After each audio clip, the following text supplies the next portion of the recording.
Hello friends, welcome to counter top classics. இன்றைக்கி நம்ம சமையல் மேடையில் வெண்பொங்கலும் உளுந்து வடையும் தான் செய்ய போகிறோம். அதுக்கு காம்பினேஷனாக சாம்பார், தேங்காய் சட்னி.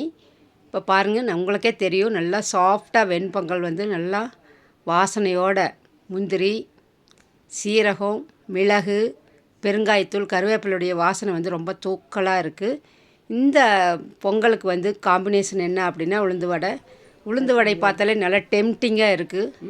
பார்த்தாலே சாப்பிட தூண்டக்கூடிய மாதிரி இருக்குது. டேஸ்ட் சூப்பராக இருக்குது. இப்போ சாம்பார், சிறுபருப்பு சாம்பாரும் ரெடி ஆயிடுச்சு.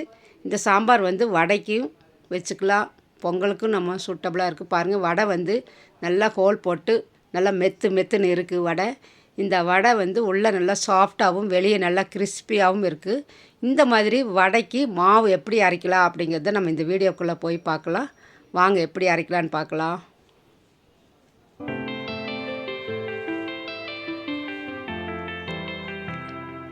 இப்போ பொங்கலுக்கு வந்து சாம்பாருக்கு ஒரு 100 கிராம் சிறுபருப்பு வந்து நல்லா வேக வச்சுக்கிறேன். எண்ணெய் ஊற்றிட்டு கடுகு, சீரகம், கருவேப்பிலை, பச்சை மிளகாய், வெங்காயம் இதெல்லாம் போட்டு நல்லா வதங்கின பிறகு ஒரு பிஞ்ச் வந்து பெருங்காயத்தூள் சேர்த்திட்டு மீடியம் சைஸ் 2 தக்காளி வந்து நீளவாக்கில் கட் பண்ணி போட்டுக்கலாம். தக்காளி நல்லா தொக்கு பதத்துக்கு வந்து வதங்கிடுச்சு பாருங்கள். கொஞ்சம் உப்பு போட்டதுனால சீக்கிரமாக வதங்கிடுச்சு. காரத்துக்கு வந்து ஒரு 1.5 ஸ்பூன் வந்து சாம்பார் தூள் சேர்த்திக்கிறேன். இந்த சாம்பார் தூள் வந்து காரம் அதிகமாக இருக்காது. இப்போ அதையும் வந்து பருப்பில் சேர்த்து கொட்டிட்டு தேவையான அளவு தண்ணி ஊற்றி நல்லா கலந்து விட்டுடலாம். பாருங்கள், இன்னும் கொஞ்சம் கெட்டியாக இருக்குது. கொஞ்சம் தண்ணி ஊற்றி நல்லா மிக்ஸ் பண்ணி விட்டுட்டு இந்த சாம்பாருக்கு தேவையான அளவு வந்து உப்பு சேர்த்திக்கலாம். உப்பு சேர்த்திட்டு சாம்பார் வந்து நல்லா கொதிக்கிட்டு பச்சை வாசனை போகிற அளவுக்கு. இப்போ வந்து 1 டம்ளர் பச்சரிசியும் ஒரு 1/4 டம்ளர் வந்து நான் சிறுபருப்பும் போட்டு குக்கரில் வச்சுக்கிறேன். இது நல்லா வெந்து வந்துருச்சு பாருங்கள். நல்லா சாஃப்டாக பார்த்தாலே தெரியுது, நல்லா சாஃப்டாக இருக்குது. இப்போ இந்த பொங்கலுக்கு வந்து நம்ம தாளிப்புக்கு முந்திரி, சீரகம், வெங்காயம், இஞ்சி பூண்டெல்லாம் எடுத்து வச்சாச்சு. இப்போ ஒரு கடாய் வச்சு நெய் ஊற்றி வைக்கிறேன். 3 ஸ்பூன் நெய்யும் 2 ஸ்பூன் ஆயில் வந்து நம்ம சேர்த்துக்கலாம். ஆயில் 2 ஸ்பூன் அளவுக்கு சேர்த்திட்டு பச்சை மிளகாய், இஞ்சி சேர்த்திக்கலாம். ஃபஸ்ட்டு வந்து 2 பச்சை மிளகாய் நீளவாக்கில் கட் பண்ணி வச்சுருக்குது. இஞ்சி சேர்த்தி நல்லா வதங்கட்டும். ஒரு கொத்து கருவேப்பிலையும் சேர்த்திட்டு நம்ம எடுத்து வச்சுருக்கக்கூடிய முந்திரியை நல்லா பொன்னிறமாக வறுத்துக்கலாம். இப்போ ஒரு 1/2 ஸ்பூன் அளவுக்கு சீரகம் சேர்த்திக்கலாம். மிளகு வந்து இடித்து போட்டிருக்கிறேன். பெருங்காயத்தூள் சேர்த்திட்டு நல்லா வதக்கி விட்டுடலாம். முந்திரி வந்து கலர் மாறாமல் இருக்கணும். அந்தளவுக்கு வெங்காயமும் பச்சை மிளகாயும் நல்லா வதங்கி வரணும். முந்திரி வந்து கலர் மாறக்கூடாது. சீரகம் வந்து நல்லா பொரிஞ்சு வரணும். இப்போது நம்ம எடுத்து கொட்டிடலாம். வெண்பொங்கலில் எடுத்து கொட்டி நல்லா கிளறி விட்டுடலாம். இப்போ பொங்கல் வந்து ரெடி ஆயிடுச்சு. நம்மளுக்கு கலந்து வைக்கும்போதே தெரியும் பொங்கல் எவ்வளோ நல்லா டேஸ்ட்டாக இருக்குது. நல்லா வாசனையோடு வெண்பொங்கல் வந்து ரெடி ஆயிடுச்சு. இது வந்து லஞ்ச் பாக்ஸுக்கு வேணாலும் கொடுத்து அனுப்பலாம். அந்தளவுக்கு வந்து ரொம்ப கட்டியாகாது. ரொம்ப இன்ட்ரெஸ்ட்டாக சாப்பிடுவாங்க. இந்த மாதிரி செஞ்சு கொடுத்தா சின்னவங்கள்லேருந்து பெரியவங்க வரையில் எல்லாருமே விரும்பி சாப்பிடக்கூடிய பிரேக்ஃபாஸ்ட் ரெசிபினா வெண்பொங்கல் தான். இப்போ வந்து வடைக்கு நான் ஒரு டம்ளர் உளுந்து வந்து ஊற வச்சு எடுத்து வச்சுக்கிறேன். நல்லா ஊறிடுச்சு. இப்போ இது வந்து ஒரு வடிகட்டியில் வடித்து வச்சுக்கலாம். தண்ணி சுத்தமாக இல்லாமல் இந்த டம்ளரில் தான் எடுத்தேன். இப்போது ஒரு வடிகட்டியில் வடித்து வச்சுக்கலாம், தண்ணி இல்லாமல். தண்ணி சுத்தமாக வடிச்சிட்டு நம்ம ஐஸ் க்யூப் இருந்துச்சுன்னா ஐஸ் க்யூபோ அல்லது ஐஸ் வாட்டரோ போட்டு நல்லா மிக்சர் ஜாரில் சேர்த்து அரைச்சிக்கலாம். நான் ஒரே தடவை வந்து பெரிய ஜாரில் சேர்த்திக்கலாம் அப்படின்னு சொல்லிவிட்டு இப்போ பெரிய ஜாரில் போட்டு பல்ஸில் ஃபஸ்ட்டு போட்டுட்டு அடுத்தது வந்து கொஞ்சமாக ஒரு வாட்டர் கேன் மூடியில் ஒரு மூடி வந்து சேர்த்திக்கிறேன். இன்றைக்கி வந்து எங்கள் சிஸ்டர் வந்திருக்குறாங்க. பாப்பாலாம் இங்கே தான் இருந்தால் 10 நாளாக. அதனால் சிஸ்டர் வந்தாங்க. அதனால் சிஸ்டர் தான் இப்போ செஞ்சிட்ருக்காங்க வடை. இப்போ வந்து இனி ஒரு மூடி போட்டு நல்லா அரைச்சி எடுத்துக்கலாம்.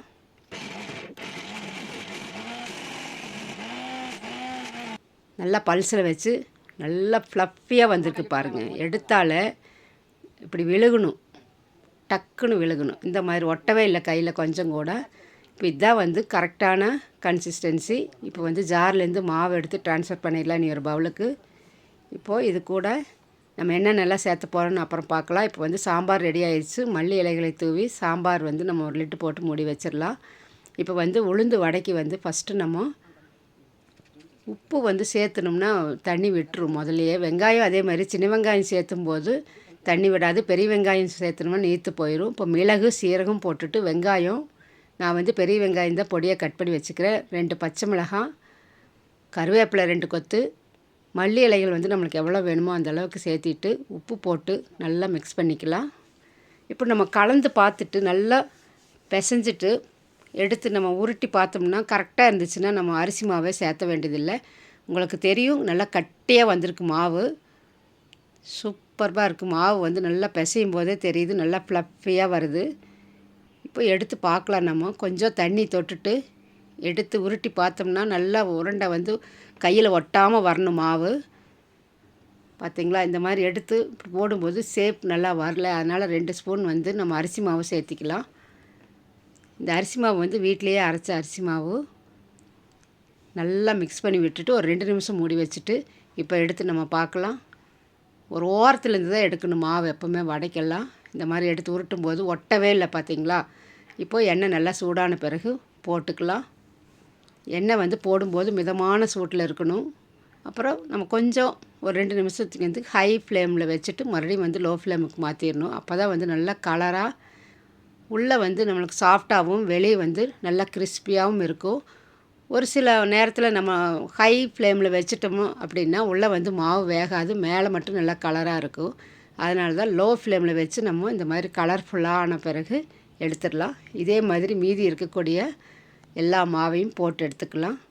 இனி ஒரு செகண்ட் பேட்ச் போட்டுக்கலாம். நம்ம நல்லா ஃப்ளஃபியாக இருக்குது வடை. இப்போ வந்து எங்கள் சிஸ்டர் அவங்களுக்கெல்லாம் பிரேக்ஃபாஸ்ட்டு கொடுத்துட்டு வந்துடுறேன்ட்டு போயிட்டாங்க. நான் போட்டுட்ருக்குறேன்.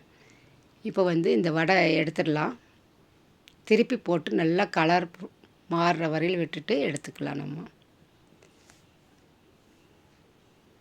இந்த மாதிரி வடைக்கு மாவு அரைச்சா தான் நம்மளுக்கு வந்து உளுந்து வடை நல்லா சாஃப்டாக இருக்கும். சாப்பிட்றதுக்கும் நல்லா டேஸ்ட்டாகவும் இருக்கும், கிறிஸ்பியாக இருக்குது. எல்லாருமே பாராட்டிட்டாங்க இன்றைக்கி. அந்த அளவுக்கு வந்து வடை நல்லா இருந்துச்சு. இப்போ வந்து நம்ம ஒரு பிளேட்டுக்கு வந்து சர்விங் பிளேட்டுக்கு மாற்றலாம்.